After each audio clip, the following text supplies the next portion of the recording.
Hello friends, welcome to my YouTube channel. मी यज्ञा दयानंद गुरव तुमचं माझ्या यूट्यूब चॅनलवर स्वागत करते. मुलांनो, आज आपण 5th स्टँडर्डचा जो EVS आहे त्याचा 12th चॅप्टर जो आहे फूड फॉर ऑल तो पाहणार आहोत. त्याआधी ज्यांनी माझा चॅनल सबस्क्राईब नसेल केला त्यांनी प्लीज चॅनल सबस्क्राईब करा. बेल आयकनवरही क्लिक करा सो दॅट तुम्हाला जे नोटिफिकेशन्स आहेत ते तुमच्यापर्यंत पोहोचतील. आणि ऑफकोर्स व्हिडिओज जर आमचे आवडत असतील तर व्हिडिओला नक्की लाईक करा. कमेंटद्वारे तुमच्या काही क्वेरीज किंवा आमचा व्हिडिओ तुम्हाला कसा वाटला हे आम्हाला कमेंटद्वारे कळवा आणि जास्तीत जास्त व्हिडिओ शेअर करा. चला तर मग सुरू करूया. 12th चॅप्टर जो आहे आपला फूड फॉर ऑल म्हणजेच अन्न हे सर्वांसाठी आहे. Okay, let's start the chapter. Can you tell which vegetables do we get around the time of Diwali? Which fruits, which grain? तुम्ही सांगू शकता का आपल्याला दिवाळीमध्ये कोणतं व्हेजिटेबल जे आहे, कोणत्या भाज्या ज्या आहेत त्या आपल्यासाठी उपलब्ध असतात किंवा कोणतं फळ उपलब्ध असतं, कोणते ग्रेन्स म्हणजे कोणतं धान्य अवेलेबल असतं. Then what are the seasons for jowar, bajra, rice, mangoes, oranges and jackfruit. ज्वारी जी आहे आपली, देन बाजरी, तांदूळ जो आहे, मँगो, ऑरेंजेस आणि जॅकफ्रूट्स म्हणजेच फणस. तर यांच्यासाठी कोणतं सीझन आहे ज्या सीझनमध्ये हे सगळे धान्य ही सगळी जी पिकं आहेत ती घेतली जातात. मँगोज कोणत्या सीझनमध्ये येतात, ऑरेंजेस कोणत्या सीझनमध्ये येतात. Then which part of plants do we use as food. आपण कोणत्या आपण प्लांटचा एखाद्या प्लांटचं कोणता पार्ट आहे जो ॲज अ फूड म्हणून खातो. ओके, जो अन्न म्हणून आपण खातो. तर उदाहरण याचं द्यायचं झालं तर पालेभाज्या ज्या असतात त्याची पानं जी असतात, ओके, ती आपण खातो, राईट. देन फळभाज्या ज्या असतात त्याची फळं आपण ॲज अ फूड म्हणून खातो. ओके.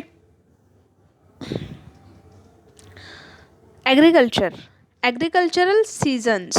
ओके, आता बघूया आपण ॲग्रिकल्चरल सीझन्स म्हणजेच शेती करण्यासाठी कोणकोणतं सीझन असतं. Okay, we get food from plants. आपल्याला फूड जे आहे, अन्न जे आहे ते प्लांटकडून मिळतं. For that purpose we sow grains in fields and plant fruit trees in orchard. आणि त्याच्यासाठी आपण धान्य जे आहे ते शेतात म्हणजेच फील्डमध्ये पेरतो आणि प्लांट जे आहे फ्रूट ट्री जे आहेत त्या ऑर्चर्ड म्हणजेच बागेत आपण त्याची लागवड करतो. About 60% of the land of our country is use for agriculture. Almost 60% जी जमीन आहे आपल्या कंट्रीची, भारत देशाची जी 60% जमीन आहे ती फॉर ॲग्रिकल्चरसाठी यूज केली जाते, म्हणजेच शेती करण्यासाठी तिचा उपयोग केला जातो. There are 2 main agriculture seasons in our country. आपल्या देशात 2 ॲग्रिकल्चर सीझन आहेत जे मेन आहेत. The season from June to October is called kharif season.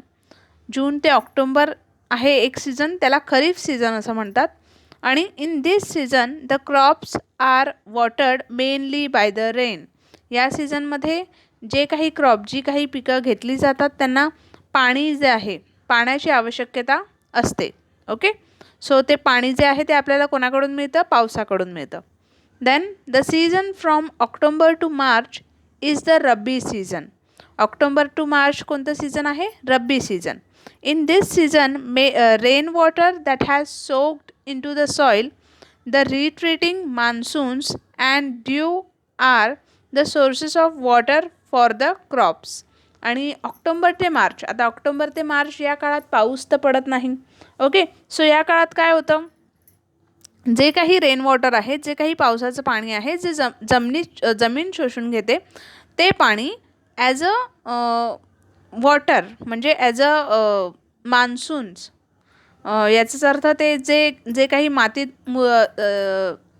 जे पाणी शोषून असतं ना, ते पाणी त्या पिकांची वाढ होण्यासाठी हेल्प करतं. Okay. Then in addition some crops are grown from March to June. तर अशाच प्रकारे मार्च ते जून जो आहे पिरियड, त्या पिरियडमध्ये सुद्धा काही क्रॉप जे आहेत ते घेतले जातात.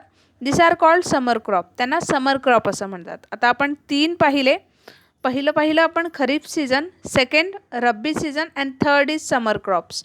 ओके. खरीफ सीझन जे आहे ते जून ते ऑक्टोबर, ज्याला पावसाची गरज आहे ज्या पिकांना. देन ऑक्टोबर टू मार्च पाऊस ऑलरेडी पडून गेलेला आहे आणि जे जमिनीत पाणी आहे ते पाणी त्या क्रॉपची वाढ होण्यासाठी मदत करतं. Then third summer crops. Okay, जे मार्च टू जूनमध्ये घेतले जातात. Now can you tell which is the season for growing rice?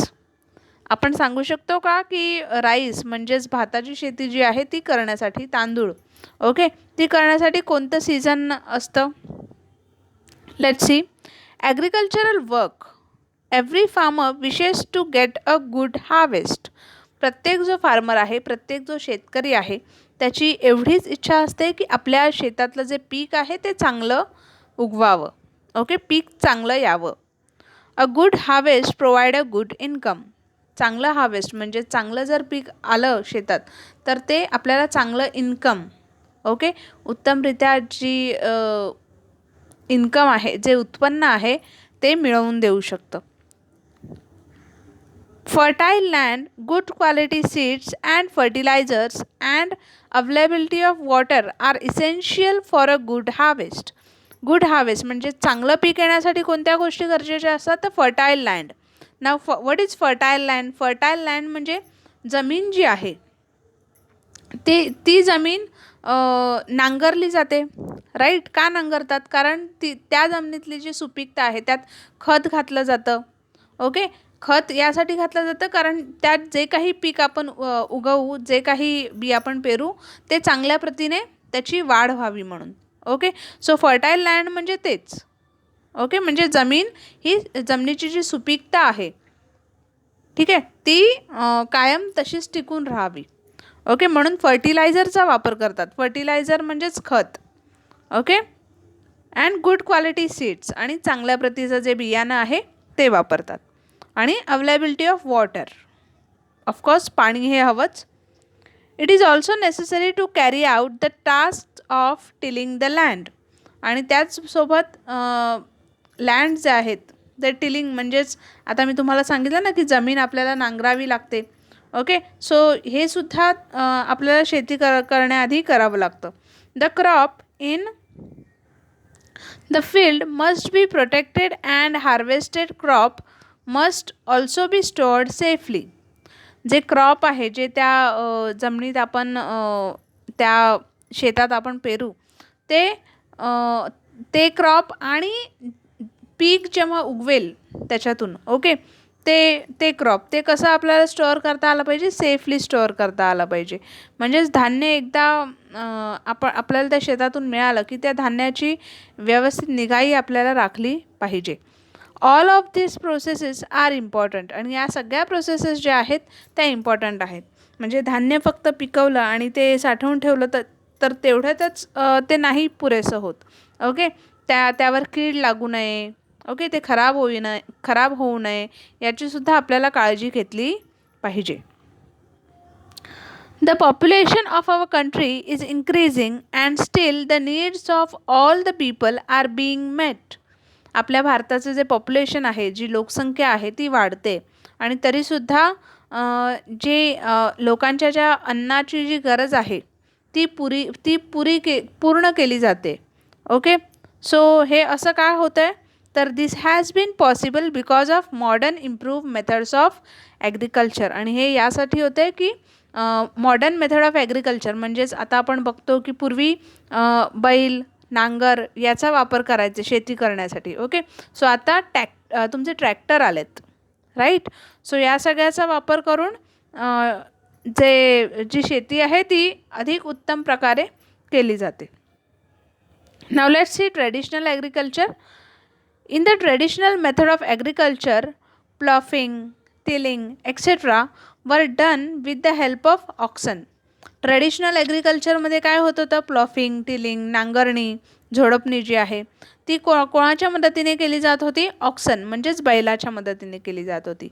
अ मोट अ ह्यूज लेदर बॅग, मोठ म्हणजेच आपण गोन म्हणतो ना, okay. Driven with the help of oxen was use to draw water from the well. जी मोठ आहे म्हणजेच लेदर बॅग, ओके, हे लेदर बॅग आहे, ओके, जिचा वापर वेलमधून पाणी काढण्यासाठी होतो, ओके. विहिरीतून पाणी काढण्यासाठी या मोठचा वापर होतो, ओके. आणि ते कोणाच्या मदतीने काढत होते तर ऑक्सन म्हणजेच बैलाच्या मदतीने.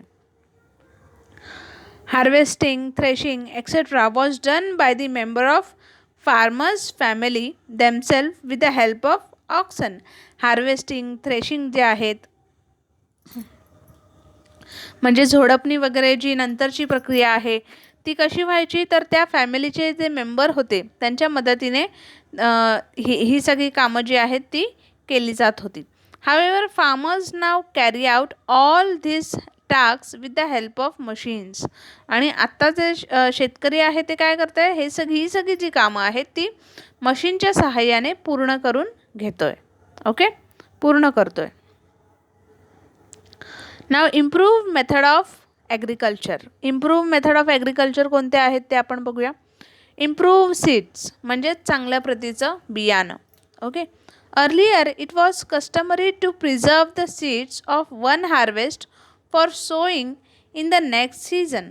याआधी काय व्हायचं, आपण जेव्हा एखाद्या वर्षी पीक घेतलं, सपोज यावर्षी आपण पीक घेतलं, तर यावर्षीचं जे बियाणं आहे ते आपण पुढच्या वर्षीसाठी पुन्हा पीक तसंच चांगलं यावं म्हणून, तशीच शेती जी आहे, तसंच धान्य जे आहे ते त्या पिकातून यावं म्हणून आपण यावर्षीचं जे धान्य आहे ते पुढच्या वर्षीसाठी सांभाळून ठेवायचो, ओके, पेरण्यासाठी. पण आता okay, those seeds did not have a high yield. आणि त्या बियांना चांगल्या प्रतीचं जे पीक आहे ते येत नव्हतं. Nowadays improve seeds are develop through research. आणि आता जे इम्प्रूव्ह सीड्स आहेत, जे चांगल्या प्रतीचे बियाणे आहेत ते आता रिसर्च म्हणजेच वेगवेगळे शोध लागून खूप उत्तमरित्या त्यातून धान्य जे आहे ते येऊ शकतं. They are available in the market for every crop such as jowar, rice, groundnut, wheat etcetera. आणि आता प्रत्येक प्रकारचे जे क्रॉप आहे, प्रत्येक प्रकारचं जे धान्य आहे ते आता बियाणं आहे ते आता मार्केटमध्ये अवेलेबल आहे. दिस हॅव अ हायर यील्ड. आणि याचं जे या बियाण्यांचं जे पीक आहे ते चांगल्या प्रतीचं येतं. They can resist paste attack. Some varieties become ripe for harvesting in a shorter period of time, while some give a high yield even with a low water supply. ते पेस्ट अटॅक म्हणजेच जे कीटकनाशक जे आहेत, कीड आहे, त्यांच्यापासून त्यांचा बचाव होतो. आणि काही जे बियाणं आहेत ती अशी आहेत की ज्यांचं पीक चांगलं येतं, ओके, कमी वेळेत चांगलं पीक येतं शॉर्ट पिरियडमध्ये. आणि काही अशी आहेत ज्यांना कमी पाण्यातच चांगलं पीक येतं, ओके, लो वॉटर सप्लाय, आणि त्यातूनच त्यांना पीक जे आहे ते चांगलं मिळतं.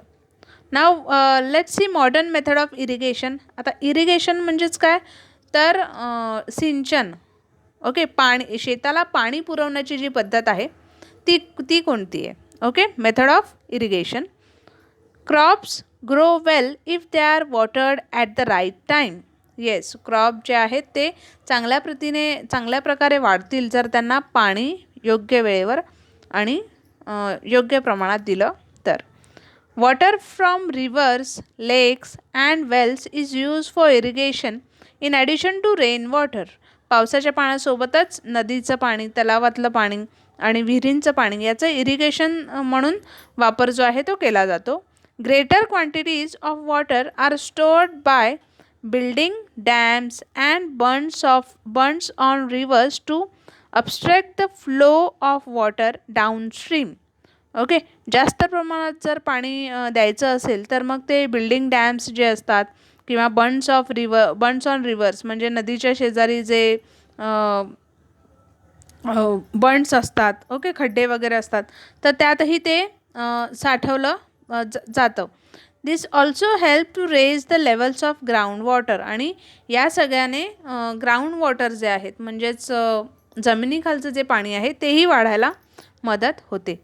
क्रॉप्स वर traditionally watered through canal. Crop जे आहेत पिकं जी आहेत त्यांना ट्रेडिशनली कशाने पाणी द्यायचे तर थ्रू कॅनलने पाणी द्यायचे. However much water from the canal is lost due to evaporation and seepage into the ground. आपण पाहिलं की ऑक्सनच्या मदतीने जे पाणी आहे ते शेताला द्यायचे. ओके, सो ते कॅनलमधून ते काय व्हायचं, पाणी ते सांडायचं बाहेर. सो ते वेस्ट व्हायचं आणि तिथेच जमिनीमध्ये ते इव्हॅपरेट म्हणजे जमीन जी आहे ती पाणी ते शोषून घ्यायची. ऑफकोर्स जमिनीमध्ये ते पाणी मुरायचं. Now certain improve methods of irrigation are use which provide enough water to the plants and at the same time help to save a lot of water. आत्ता इम्प्रूव्ह मेथड जी आहे इरिगेशनची ती वापरली जाते. त्याने काय होतं की शेताला जेवढं पाणी हवं आहे किंवा प्लांटला जेवढं वॉटर हवं आहे तेवढं पुरवलं जातं आणि त्याचसोबत पाणी जे आहे त्याचाही वापर कमी होतो. ओके, पाणी वेस्ट जात नाही. कोणत्या मेथड आहेत तर फर्स्ट ड्रीप इरिगेशन आणि second sprinkle irrigation. Okay, drip irrigation and sprinkle irrigation are two of this modern methods. Drip irrigation आणि स्प्रिंकल इरिगेशन्स या दोन मेथड आहेत ज्या यूज केल्या जातात. आता ड्रीप इरिगेशन म्हणजे काय, आपल्याला आपण इथे इमेजमध्ये पाहू शकतो. ड्रीप इरिगेशन म्हणजेच तुमच्या शेतात जी शेतजमीन आहे तुमची त्यात एक पाईपलाईन टाकली जाते आणि त्या पाईपलाईनला होल पाडले जातात. ओके, सो इथून जर तुम्ही तो कॉक किंवा नळ ओपन केलात तर ते पाणी फ्लो होऊन त्या जिथे जिथे ते छेद आहेत, जिथे जिथे ते होल आहेत त्यातून ते बाहेर पडून फक्त त्या रोपाला त्या क्रॉप्सना ते पाणी सप्लाय होतं. ओके, हे झालं drip irrigation. Okay, now let's see what is sprinkle irrigation. इथे आपण बघू शकतो इमेजमध्ये. ओके, ड्रीप इरिगेशन म्हणजे ठिबक सिंचन आपण म्हणतो आणि मराठीत ठिबक सिंचन असं म्हणतात त्याला. आणि स्प्रिंकल इरिगेशनला तुषार सिंचन असं म्हणतात. ओके, तुषार सिंचन म्हणजेच काय तर हे आपण दिसतं इथे फवारे जे आहेत ते उडतात पाण्याचे. ओके, सो याला स्प्रिंकल इरिगेशन असं म्हणतात. The drip irrigation methods makes use of pipe with hole. Okay, drip इरिगेशनमध्ये पाईप यूज करतात with hole. This ensure that the require amount of water drips only near the plant. आणि जेवढं पाणी गरजेचं आहे प्लांटला तेवढं त्याच्या सभोवती जे आहे ते सभोवती जे आहे ते पसरलं जातं. दस फुल use is made of the available water. आणि त्यामुळे पाण्याचा जो आहे तो पुरेपूर उपयोग जो आहे तो केला जातो.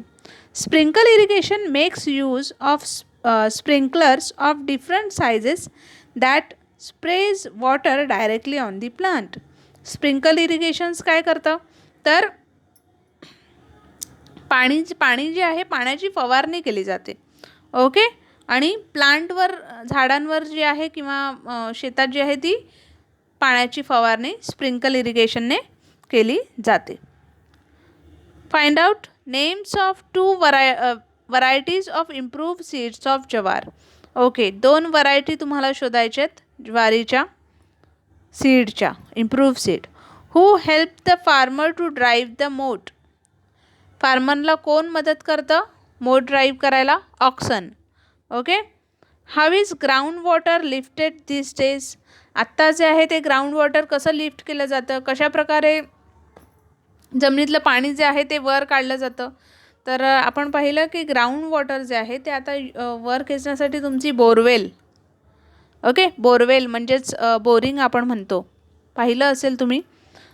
हे सुद्धा ग्राउंड वॉटर जे आहे ते वर लिफ्ट करण्यासाठी मदत करतं.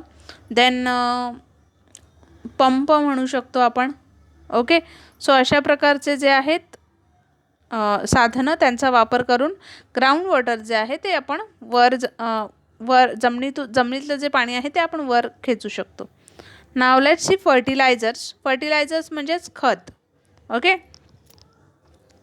If the same crops are grown frequently in a field, the fertility of the soil decreases. जर एकाच प्रकारचं धान्य जे आहे, एकाच प्रकारचं पीक जे आहे ते जर आपण शेतात घेतलं सतत, तर काय होतं, त्या ती जी शेतजमीन आहे तिची फर्टिलिटी, तिची सुपीकता जी आहे ती डिक्रीज होते, ती कमी होते. ओके. त्याच्यामुळे नेक्स्ट टाईम जर तुम्ही पुन्हा त्यात पीक घ्यायला जाल तेव्हा कदाचित ते पीक जे आहे ते चांगल्या प्रकारे त्याची वाढ जी आहे ती होणार नाही. ओके. का? कारण सॉईलमधलं जी फर्टिलिटी आहे ती डिक्रीज होते, ती कमी होते. Then we have to add fertilisers to the soil to restore its productivity. आणि मग काय करावं लागतं आपल्याला त्या सॉईलमध्ये, त्या मातीत खत जे आहे ते घालावं लागतं. Okay. Fertilisers provide the required nutritive substances to the crop. Fertiliser काय करतं, जे काही न्यूट्रिटिव्ह सबस्टान्स आहेत, जे काही आपल्याला जसे विटॅमिन्स, प्रोटीन्स लागतात, राईट. सो तशा प्रकारे क्रॉप्सना जे काही न्यूट्रिटिव्ह सबस्टान्सेस आहेत ते फर्टिलायझर खतांच्या मार्फत पुरवले जातात. There are 2 kinds of fertilisers, natural and chemical. 2 प्रकारचे फर्टिलायझर्स आहेत, 2 प्रकारची खतं आहेत, नॅचरल आणि chemical. Now natural fertilizers are called manures. They are obtained from material available in nature like green waste and animal dung. जे natural fertiliser आहे, जे नैसर्गिक खत आहे, ते त्याला आपण मॅन्युअर असं म्हणतो. ते 2 प्रकारचं असतं. एक तर ग्रीन वेस्ट आणि ॲनिमल डंग.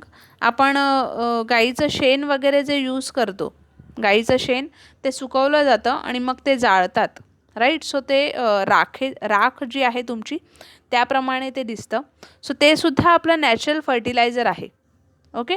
जे आपल्याला निसर्गाकडून मिळतं ते natural fertiliser without chemical. Okay. त्यात कोणतंही केमिकल नसतं. Then chemical or artificial fertilizers are mixture of different chemical substances in specific proportions useful for agriculture. जे केमिकल फर्टिलायझर जे आहेत ते कसे आहेत, ते आर्टिफिशियल आहेत आणि वेगवेगळ्या प्रकारचे जे केमिकल्स आहेत ते मिक्स करून हे जे फर्टिलायझर आहे ते तयार केलं जातं. Okay. In traditional agriculture organic manure such as compost were used. Traditional ॲग्रिकल्चरमध्ये जे ऑर्गॅनिक खत होतं, ओके, म्हणजे जे खत सेंद्रिय खत आपण म्हणतो. सो अशा प्रकारची जी खतं आहेत ती यूज केली जात होती. आपण गांडूळ खतही ऐकलं असेल, हे सुद्धा सेंद्रिय खत आहे. Okay. Chemical fertilisers came to be use for quicker growth and higher yield. Chemical fertiliser आहे त्याच्यामुळे काय होतं, जी वाढ आहे त्या क्रॉपची ती कशी होते, ती क्विक होते आणि चांगल्या प्रकारचं जे पीक आहे ते केमिकल फर्टिलायझर्सने येतं. Sorry. However, the harmful effects of the use of these fertilizers soon became clear. आणि जे हार्मफुल इफेक्ट्स असतात या हे फर्टिलायझर यूज केल्यामुळे ते कसे होतात, ते लवकरच क्लिअर होतात, म्हणजे निघून जातात. The overuse of chemical fertilisers leads to accumulation of excessive chemicals in the soil. Of course chemical फर्टिलायझरचा जर आपण जास्त यूज केला, एक्सेसिव्ह यूज केला, तर त्याच्यामुळे काय होतं, माती जी आहे ती त्यात जी सुपीकता आहे ती नष्ट होण्याची शक्यता आहे. ओके. त्याची जी फर्टिलिटी आहे ती डिक्रीज होण्याची शक्यता आहे. This lowers the fertility of the soil and reduces its productivity. आणि जी प्रोडक्टिव्हिटी आहे, तिची जी उत्पादन करण्याची क्षमता आहे ती सुद्धा कमी होते. Overwatering makes the land saline and fallow. Overwatering, पाणी जर आपण एखाद्या शेताला जास्त दिलं तर त्याच्यामुळे काय होतं, जमीन जी आहे ती कशी होते, सॅलिन आणि फॅलो होते.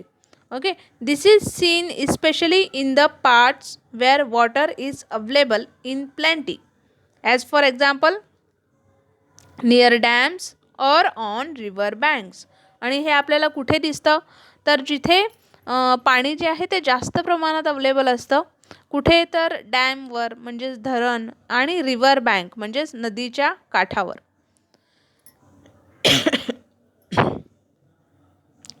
If land becomes saline and fallow, it has to be tested to find out which substances it lacks. जमीन जर सॅलिन आणि फॅलो झाली तर काय होतं, तर त्या जमिनीची जी माती आहे, सॉईल जी आहे ती टेस्ट केली जाते की यात कोणत्या प्रकारचं जे सबस्टान्स आहे ते कमी आहे. The fertility can be restored by adding these substances. आणि मग जे काही सबस्टान्स जे काही त्या माती सॉईलमध्ये कमी आहे त्याची फर्टिलिटी पुन्हा त्या सॉईलची येण्यासाठी, सुपीकता पुन्हा येण्यासाठी त्यात जे सबस्टान्स कमी आहे ते सबस्टान्स ॲड करून पुन्हा त्याची जी फर्टिलिटी आहे ती रिस्टोर केली जाते. It is a costly and time consuming procedure. आणि हे कसं आहे, हे कॉस्टली आहे आणि टाईम, कॉस्टली म्हणजेच महाग आहे आणि टाईम कन्झ्युमिंग, यात वेळही जास्त जातो. Therefore it is better to avoid excessive use of fertilisers and water. आणि म्हणून जास्त प्रमाणात जे फर्टिलायझर आहे, जास्त प्रमाणात जे खत आहे ते अवॉइड करतात लोक, ते यूज नाही करत जास्त. आणि पाणीसुद्धा जास्त प्रमाणात नाही घालत. ओके. नाव प्रोटेक्शन ऑफ क्रॉपचं जे प्रोटेक्शन आहे ते कशा प्रकारे केलं जातं. Diseases and paste attacks can damage crops in the field. जे क्रॉप आहे, जे पीक आहे ते डॅमेज होऊ शकतं. कोणामुळे, तर कीड लागली पिकांवर किंवा पेस्ट अटॅक झालं. ओके, त्यामुळे as a remedy insecticides and pesticides are spread on crops or certain chemicals are rubbed on the seeds before sowing. आणि याचा उपाय म्हणून काय करतात, इन्सेक्टिसाइड अँड पेस्टिसाइड. तुम्ही वर पाहू शकता, हा जो माणूस आहे तो काय करतोय, इन्सेक्टिसाइड जे आहे ते स्प्रे करतोय. ओके, कीटकनाशक जे आहे त्याची फवारणी करतोय. ओके, सो ती त्या क्रॉपवर केली जाते. किंवा बियाणं जे आहे ते सो करण्याआधी, म्हणजे ते बी जे आहे ते लावण्याआधी काय करतात, त्याच्यावर केमिकल जे आहे ते रब केलं जातं. ओके. ना स्टोरेज ऑफ ग्रेन, धान्य जे आहे ते कशा प्रकारे साठवलं जातं. So storing the harvested crop safely is as important as increasing the production. धान्यसुद्धा साठवणं तितकंच गरजेचं आहे जेवढं ते धान्य आपण चांगल्या प्रकारे मेहनत करून पिकवतो. Right. What steps are taken for this purpose. आणि त्याच्यासाठी कोणते स्टेप्स आहेत, तर the grain is dried well in the sun and filled in sack. धान्य जे आहे ते चांगल्या प्रकारे उन्हात जे आहे ते सुकवलं जातं. सूर्याच्या किरणांवर ते सूर्याच्या उष्णतेमुळे ते ड्राय केलं जातं आणि मग ते सॅकमध्ये म्हणजेच गोण्यांमध्ये ते भरलं जातं. The sacks are then stocked in the house or after selling in warehouse or shop. Sack जे आहे ते एका बंद खोलीत जे आहे, एका बंद घरात जे आहे ते साठवलं जातं. आणि जर सपोज ते सेल झालं, ते विकलं गेलं, तर मग ते शॉपमध्ये किंवा वेअरहाऊसमध्ये म्हणजेच गोडाऊन आपण म्हणतो, तर तिथे ते साठवलं जातं, तिथे ते ठेवलं जातं. Stored grain can get damage in 2 ways. जे साठवलेलं धान्य जे आहे ते 2 प्रकारे डॅमेज होऊ शकतं, 2 प्रकारे त्याचं नुकसान होऊ शकतं. कोणते 2 प्रकार? Mice, rats and insects can spoil the grain to a great extents. Okay, mice म्हणजेच घूस, रॅट उंदीर, आणि इन्सेक्ट म्हणजेच किडे, मुंगी. ओके, सो हे जे आहे ते धान्य जे आहे ते स्पॉईल करू शकतात. Okay. Also if the grain is stored in a closed and damp space it catches fungus and becomes unfit for eating. जर आपण ते धान्य जे आहे ते डॅम्प स्पेस आणि close and damp space, okay, close and damp space म्हणजे ओलसर जागा जर असेल ती, आणि तिथे जर आपण ती गोण जी आहे, ते सॅक जी आहे ती ठेवली, तर काय होतं, फंगस जी आहे, बुरशी जी आहे ती लगेच पकडते. ओके, आणि मग ते धान्य जे आहे ते खाण्यायोग्य राहत नाही. Now to prevent such damages by pest chemicals are spread at the place of storage or all around it. आणि अशाच हेच जे डॅमेज जे आहे, हे नुकसान जे आहे ते होऊ नये धान्यांचं म्हणून काय केलं जातं, केमिकल जे आहे ते स्प्रे केलं जातं जिथे आपण ते स्टोअर करून ठेवतो त्या ठिकाणी. Okay. Neem leaves are mixed in a grain. Neem leave कडुनिंबाचा जो पाला आहे तो सुद्धा त्या धान्यांमध्ये मिक्स केला जातो, ज्यामुळे कीड जी आहे ती लागत नाही. Some protective chemicals that can be mixed with the grain are also available in the market. काही केमिकल्ससुद्धा आहेत जे धान्यात मिक्स केले जातात. जसं तुम्ही बोरिंग पावडर ऐकली असेल. ओके. सो तीसुद्धा आपण ग्रेनमध्ये तांदूळ याच्यामध्ये मिक्स करून ठेवतो, त्याच्यामुळे तांदूळ जे आहेत ते खराब होत नाहीत. सो अशा प्रकारचे जे प्रोटेक्टिव्ह केमिकल्स जे आहेत ते सुद्धा आपल्याला मार्केटमध्ये अवेलेबल आहेत, ज्याच्यामुळे धान्य जे आहे ते खराब होत नाही. Their smell repels insect. त्यामुळे काय होतं, त्यांचं जे स्मेल आहे, वास जो आहे, त्याच्यामुळे कीटक जे आहेत मुंगी वगैरे ते त्याच्या जवळ येत नाहीत. Okay. Storage places are always kept dry and airy to prevent fungus formation. Storage place ज्या ठिकाणी आपण हे धान्य साठवून ठेवतो ते नेहमी ड्राय ठेवलं पाहिजे. ते नेहमी सुकी जागा असली पाहिजे. आणि airy to prevent fungus infection. हवा जी आहे ती मोकळी असली पाहिजे. ओके. इथे खाली आपल्याला नीम लीव्स दाखवलेत, कडुनिंबाचा जो पाला आहे तो दाखवला आहे. नाव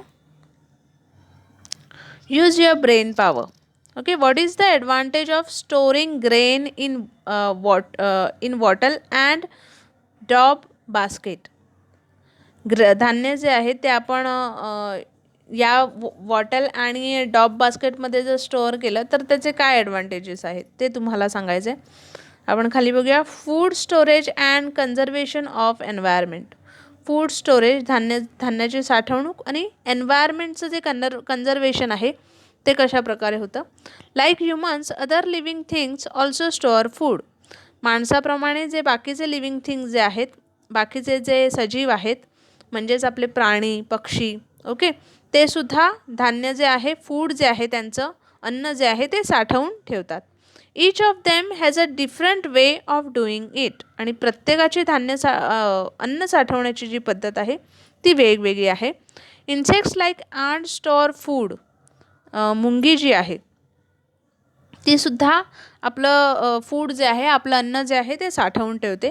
बीज collect nectar from flowers and store it in अ हनीकोम. बीज जे आहे म्हणजे मधमाशी जी आहे ती सुद्धा फुलांमधून रस जो आहे तो सोकते आणि हनीकोममध्ये म्हणजेच तिचं जे मधमाशीचं पोळं जे असतं त्यात ते स्टोअर करते in the form of honey. आणि मग आपल्याला हनी जे आहे, मध जे आहे ते मिळतं. Squirrels store seed. स्क्विरल खारुताई जी आहे ती सुद्धा तिचं अन्न जे आहे ते साठवून ठेवते. Because this animal store foods it is available to them when they need it. आणि ते अन्न साठवून ठेवतात त्याच्यामुळे जेव्हा त्या अन्नाची त्यांना जेव्हा भूक लागते तेव्हा ते अन्न त्यांच्यासाठी अवेलेबल असतं. Okay. All the time plants are busy producing the food they need. Okay. प्रत्येक वेळी प्लांट्स जे आहेत ते स्वतःचं अन्न जे आहे ते स्वतः तयार करतात, आपल्याला माहिती आहे. Okay. Even so there are some plants that store food. आणि काही जे प्लांट्स आहेत ते सुद्धा त्यांचं अन्न जे आहे ते साठवून ठेवतात. You are familiar with bulb of plants such as onions and garlic and tubers such as potatoes ginger etcetera. तुम्हाला ओनियन माहिती आहे, गार्लिक माहिती आहे, लसूण. ओके. ओनियन म्हणजे कांदा, देन पोटॅटो, जिंजर, अद्रक हे माहिती आहे की नाही. They all are parts of stem of the plant. आणि हे सगळे काय आहेत तर त्या झाडाचं खोड आहेत. ओके. स्टीम आहेत, खोड. स्टीम म्हणजे खोड. Okay. Radish, sweet potatoes, beetroots are the root of their plants. आणि रॅडिश किंवा स्वीट पोटॅटो जे आहेत, ओके, रताळा आपण म्हणतो, बीटरूट, बीट जे आहे आपलं ते काय आहेत, ते रूट आहेत, झाडांची मुळं आहेत. Okay. This plant store food in their stem or root. आणि हे जे प्लांट आहेत ते काय करतं, त्यांचं जे अन्न आहे ते स्टीममध्ये, खोडात किंवा रूटमध्ये जे मुळं आहेत त्यात साठवून ठेवतं. We too store food in our homes according to our need. आपण सुद्धा आपल्या घरी जे अन्न आहे ते साठवून ठेवतो आपल्या गरजेनुसार, बरोबर. In India, due to the improve method of cultivation, we now produce plenty of fruit grain. भारतात इम्प्रूव्ह मेथड ऑफ कल्टिवेशन म्हणजे उत्तम प्रकारचं जे बियाणं आहे, ओके, आपण पाहिलं इम्प्रूव्ह सीड किंवा जे मेथड्स आहेत वेगवेगळ्या, त्यानुसार जे फूड ग्रेन आहे, जे धान्य आहेत ती भरपूर पिकवली जातात. The production exceeds the demand. Production जे आहे म्हणजे धान्य जे धान्य पिकवण्याचं जे प्रमाण आहे ते डिमांडपेक्षा म्हणजे त्याच्या मागणीपेक्षा कसं आहे, जास्त आहे. The surplus food grain is store in huge warehouse. आणि त्याच्यामुळे बरंचसं धान्य जे आहे ते स्टोअर केलं जातं, ओके, वेअरहाऊसमध्ये, गोडाऊनमध्ये. Sometimes production is affected by a disaster such as floods, droughts, a cyclone और हेलस्ट्रॉम. ओके, काही वेळेला काय होतं, हे जे प्रोडक्शन आहे, हे जे साठवून ठेवलेलं जे धान्य आहे ते कशामुळे डॅमेज होतं, तर फ्लड येते म्हणजे पूर येतो किंवा ड्रॉट्स, सायक्लॉन. ओके, सो अशा प्रकारचे जे नॅचरल डिझास्टर आहेत त्याने हे जे प्रोडक्शन आहे ते त्याला अफेक्ट होतो, ते डॅमेज होऊ शकतं. At such time the stored surplus grain can be use for the people. आणि या अशा वेळेला जे साठवलेलं धान्य जे आहे, फ्लड आलं, पूर आला, ओके, किंवा सायक्लॉन आलं, हेलस्ट्रॉम आलं, तर यावेळेला जे साठवलेलं अन्न आहे ते लोकांसाठी वापरलं जातं. It can be used for people displaced due to disaster like an earthquake. आणि भूकंप वगैरे होतो, ओके. सो अशा वेळेला हे जे धान्य आहे ते माणसांसाठी यूज केलं जातं. Visit to a fair price shop. एखाद्या फेअर प्राईज शॉपमध्ये विजिट करा. Visit a fair price shop to understand the rationing system. Fair price shop म्हणजेच रेशन दुकान जे आहे तुमचं, तिथे एकदा विजिट करा आणि माणसांना कशाप्रकारे जे धान्य आहे ते डिस्ट्रीब्यूट केलं जातं हे ऑब्झर्व करा. Observe the different kinds of grains available there and if possible the types of ration card. किती प्रकारचं धान्य जे आहे ते तिथे दिलं जातं हे ऑब्झर्व करा. आणि जर पॉसिबल झालं तर रेशन कार्ड जे आहे तेही ऑब्झर्व करा, त्याचे टाईप ऑब्झर्व करा. जसं आपल्याला माहिती आहे रेशन कार्डचे टाईप कोणकोणते आहेत. ऑरेंज आहे, ओके, केशरी आहे, सफेद आहे, राईट, पिवळं जे आहे शिधापत्रक ते आहे, ओके. सो याच्यात व्हाईट आहे, ओके. सो याच्यात वेगवेगळ्या टाईप उत्पन्न आपलं जे आहे, आपलं इन्कम जे आहे त्याच्यावर आपलं कोणत्या प्रकारचं रेशन कार्ड असेल हे डिपेंड असतं, okay. The green revolution, okay, हरित क्रांती. Today our country is self reliant as far as production of food grains is concern. आपली जी कंट्री आहे, आपला जो भारत देश आहे तो आता सेल्फ रिलायंट म्हणजे त्याला कोणावरही धान्यांसाठी अवलंबून राहण्याची गरज नाही. We are also able to export the surplus grain. आणि आपण जे धान्य आहे वेगवेगळ्या प्रकारचं ते एक्सपोर्टसुद्धा करतो, ते भारताबाहेरसुद्धा पाठवतो. The tremendous increase in food grain production in our country was achieved during the Green Revolution. आणि खूप प्रकारचं जे धान्य आहे, फूड ग्रेन आहे, ते त्याचं जे प्रोडक्शन आहे ते कधी वाढलं तर ड्युरिंग ग्रीन रिव्हॉल्युशन, जेव्हा हरित क्रांती झाली तेव्हा. It was brought about by the joint effort of scientists, people working for the spread of science and farmers. आणि हे कोणाच्या मदतीने झालं तर जे सायंटिस्ट, जे शास्त्रज्ञ होते त्यावेळेस आणि जी माणसं हे सगळं सायन्स आणि हे शेतकऱ्यांची जी मदत करत होती त्यांच्यामुळे हे सगळं पॉसिबल झालं. The credit for the research that led to improvement in the seeds of wheat and rice that resulted in green revolution in India goes to Dr. M.S. Swaminathan. जे क्रेडिट आहे म्हणजेच जे श्रेय आहे ते या सगळ्याचं जे श्रेय आहे ते कोणाला जातं, तर डॉक्टर MS स्वामीनाथन. त्यांनी काय केलं तर sorry okay, doctor MS Swaminathan यांनी काय केलं, चांगल्या प्रतीचं जे बियाणं आहे, वीट आणि राईस, गहू आणि तांदूळ जे आहे त्याचं चांगल्या प्रतीचं जे बियाणं आहे ते त्यांनी लोकांसमोर आणलं आणि या ग्रीन रिव्हॉल्युशनच्या वेळेसच ते त्यांनी लोकांसमोर आणलं. ओके, इथे आपण इमेजमध्ये पाहू शकतो doctor MS Swaminathan. Next, food security. Food is a basic need. अन्न हे बेसिक नीड आहे, आपली प्राथमिक गरज आहे. Many countries have made laws to ensure that every person gets sufficient food according to their need. बऱ्याचशा कंट्रीमध्ये रूल बनवला आहे, हा लॉज बनवला आहे. ओके, काय लॉज बनवला आहे तर प्रत्येक जो माणूस आहे त्याला सफिशियंट फूड, त्याला जेवढं पुरेसं आहे तेवढं अन्न त्याला मिळालंच पाहिजे. These laws are known as food security law, आणि यालाच फूड सिक्युरिटी लॉ असं म्हणतात. In 2013 our country too enacted a food security law. It has made it possible to fight ills like malnutrition, starvation and deaths due to hunger. आणि त्यामुळे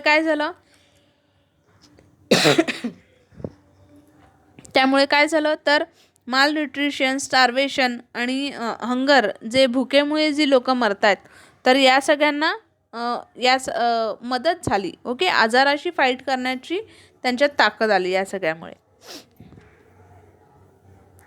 agriculture assistance programme. आता agriculture assistance programme काय आहे तर through this programme farmers are given proper information and guidance about the latest technology.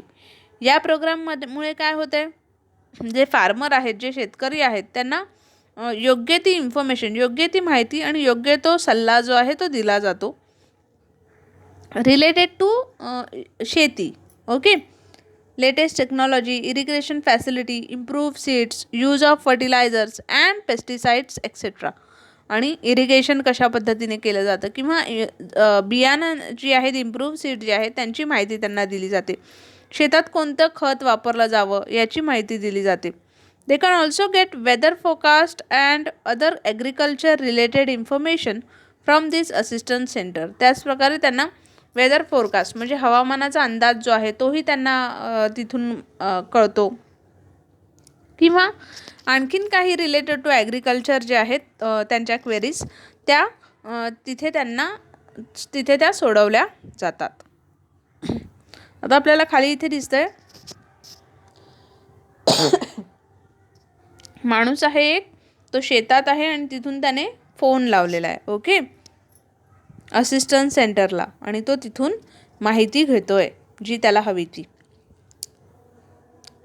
In addition agriculture schools have also been started for farmers. त्याचप्रकारे agriculture school म्हणजेच शेतीविषयक माहिती देणाऱ्या ज्या शाळा आहेत त्याही सुरू झालेल्या आहेत शेतकऱ्यांसाठी. Members of a farmers family can learn about new technology at this school. आणि शेतकऱ्यांच्या फॅमिलीमधला कोणताही मेंबर जो आहे तो तिथे जाऊन नवीन टेक्नॉलॉजी किंवा नवीन कोणत्या पद्धती आहेत शेतीविषयक त्या तिथे जाऊन तो शिकू शकतो. Agricultural produce marketing committees hold exhibitions for the farmer. आणि जे मार्केटिंग कमिटीज ज्या आहेत, ज्या संस्था आहेत त्यासुद्धा फार्मरसाठी, शेतकऱ्यांसाठी मीटिंग, एक्झिबिशन्स अरेंज करतात. ओके, मीटिंग अरेंज करतात. The agricultural department of the government, agriculture universities, television, newspapers and various periodicals work for the spread of modern methods of agriculture.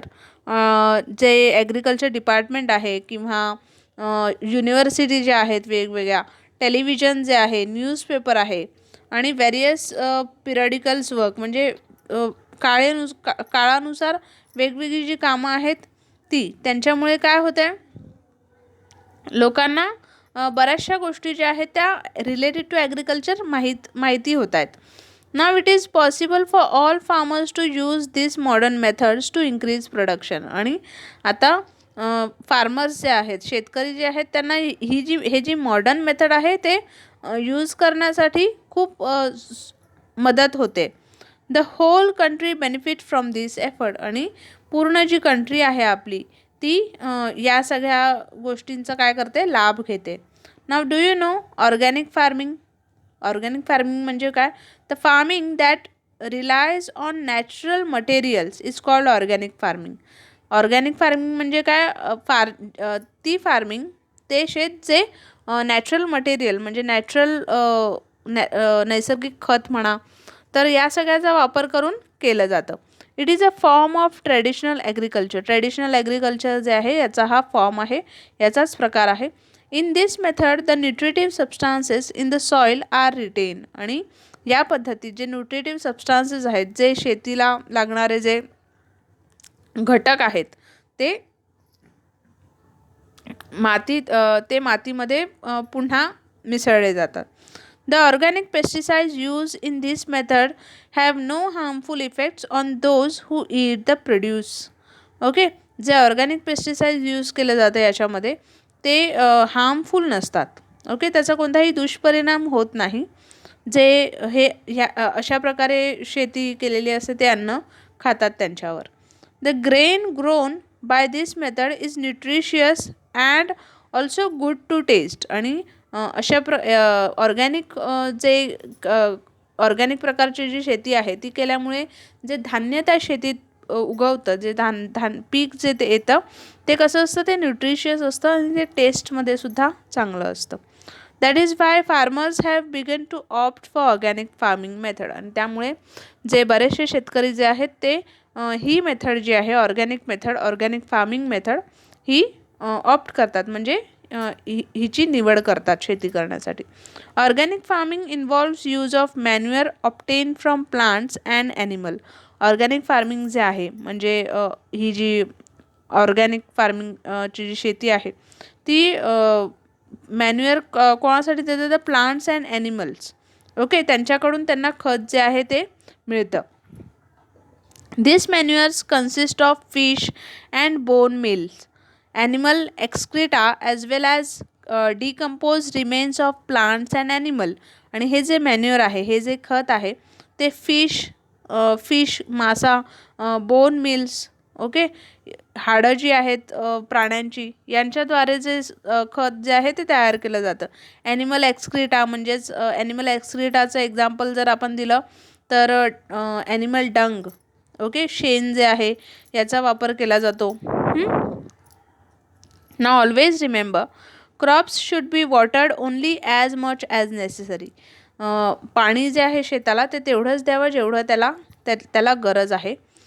Care should be taken when using chemical fertilizer and pesticides. Their overuse should also be avoided. Okay, जी काळजी आहे chemical fertiliser आणि pesticides use करताना ती आपण घेतली पाहिजे. त्याचा जर आपण जास्त वापर केला तर ते पिकांचं नुकसान जे आहे ते होऊ शकतं. ओके, त्याचा ओव्हरयूज आपण अवॉइड केला पाहिजे. ना what we have learn from this chapter? There are 2 main agriculture season. 2 season आपण पाहिले, main kharif and rabi season. Okay, आणि नंतर आपण मार्च टू जून जे पाहिलं ते समर क्रॉप, त्यावेळेस समर क्रॉप घेतलं जातं. ओके, खरीफ जे आहे ते कधी घेतलं जातं? जून टू ऑक्टोंबर, राईट, आणि October to March rabi. Using improve methods of farming leads to an increase in production. जे इम्प्रूव्ह मेथड जे आहे फार्मिंगची, शेती करण्याची जी आधुनिक जी पद्धत आहे त्यामुळे काय होते, प्रोडक्शन जे आहे उत्पादन जे आहे ते त्याची वाढ होते.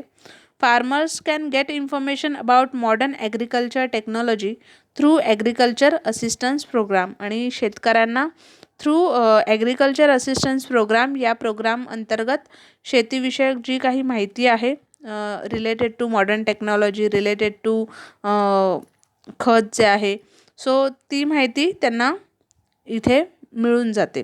ओके, सो फ्रेंड्स, इथे आपला जो 12th चॅप्टर आहे फूड फॉर ऑल तो कंप्लीट झाला आहे. होप तुम्हाला चॅप्टर कळाला असेल.